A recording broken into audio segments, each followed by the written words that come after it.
Hello, my name is Giovanna Rojas Enriquez, and I will be discussing bringing diabetes awareness to our Filipino community. Diabetes is a medical condition in where the body has too much blood glucose or sugar, causing adverse side effects. Diabetes is a very significant problem in the Philippines. It's now considered an epidemic by most physicians currently treating the community. This country is felt to have a very high incidence of diabetes. Currently, 3 to 4 million people in the Philippines have the disease, and that's only the people that have been diagnosed. There's so many more that haven't been diagnosed, and that's because there's limited resources when it comes to giving appropriate medical care.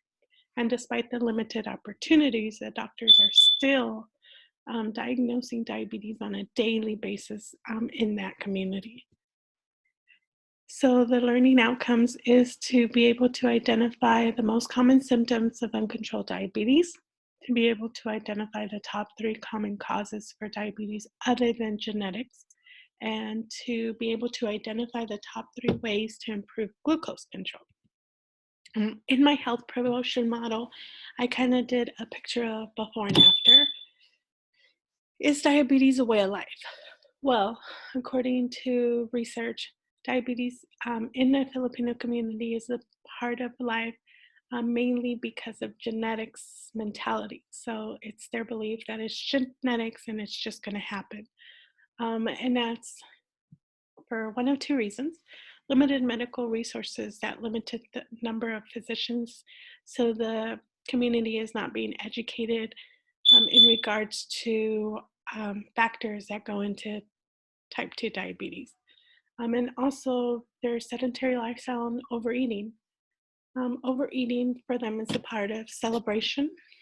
Um, and of course, the more food you have and the more ability you have to celebrate, you are higher in the social status. One of the main points is to educate that diabetes is a disease, but it can be caused by our diet and exercise choices other than genetics. We have to do this by education, encouraging and enforcing changes in diet and exercise based on cultural preferences. And that's why it's very important to involve the community with this education, because the community, local hospitals, clinics, churches, even the local volunteers will be able to bring more awareness to the Filipino community because they're going to be able to relate and help them make those changes culturally. So that brings us to our overall goal, which is to increase awareness of diabetes management and to prevent further complications from uncontrolled diabetes. And we're going to be able to do this by encouraging and changing the behaviors, both physically and mentally, of the community. So increasing physical activities, changing in dietary, nutritional intake, as well as adherence to medical treatments. So according to Diabetes Now is an epidemic in Philippines. This study researched free clinics on 1 day a week to improve adherence to diabetic therapy. And this actually helped the lower income population. The fact that they were able to go to a clinic and get free education and free treatment really helped increase the education of diabetes and control the non-compliant diabetics. Another base research was behavioral programs for diabetes mellitus. And this study shows that behavior programs specific to diabetes in the communities have a better outcome than the professional clinics. And that's mainly due to the resources being locally, the resources being more available to the communities, as well as more cultural based, because generally communities are a little more familiar with each other than on a professional basis. The last one was the case for diabetes population health improvement.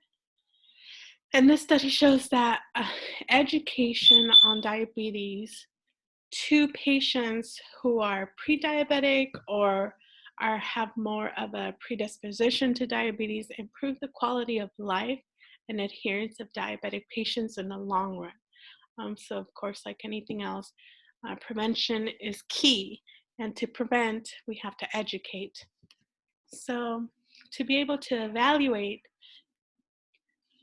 the patients, we have to make sure that they have in-depth knowledge of diabetes management after education. Um, at a community-based education center would probably be the most ideal. Evaluate the adherence to the diabetic therapies and education, both in private clinics versus community-based education centers, to see which one is a better approach to the communities. And then lastly, the patient should be able to provide the information in our learning objectives, which is to be able to identify the most common symptoms of diabetes, to be able to identify the top causes of diabetes, that it's not going to be genetics, even though that is a factor, that it's going to be sedentary lifestyle, that it's going to be too many carbs or, overeating. And at the end, they also should be able to give us information on the best way to improve diabetes control based on their ideas and how they can give us the answers instead of us always giving them the answers to better control diabetes. And it's important to include the patients and take in consideration what they like, what they need, and how they can manage their own therapies. So in conclusion, it is important to bring awareness to our Filipino community, break superstitions, and continue to educate, encourage, and enforce diabetes education. It's very important to reach out to the community through the community itself by providing diabetic education through churches, local resources, volunteers that actually go out into the community and teach patients and educate them and bring them more aware of diabetes in overall, as well as testing. And because it is now considered an epidemic within the providers of the community, its government should come up with some regulation and enforce a free type of diabetic clinic or better education and enforcement on diabetes control, because it is affecting the quality of life, it is affecting our communities, and it's affecting all the population. So definitely government should be involved in helping set up regulations of that sort. Um, and also, usually everyone wants to do education via papers or pamphlets, which is a good tool, but action speaks louder than words. And so to be able to really make a difference in the communities, we have to get action from the government and include our local communities to help the physicians educate our patients on what diabetes actually is, how we can control it, how we can better ourselves, and how we can prevent it. And this will definitely help us give everyone, especially the Filipino community, a better quality of life and a longer expectancy. And here are my references that I use to be able to present this to you. Thank you very much for your time.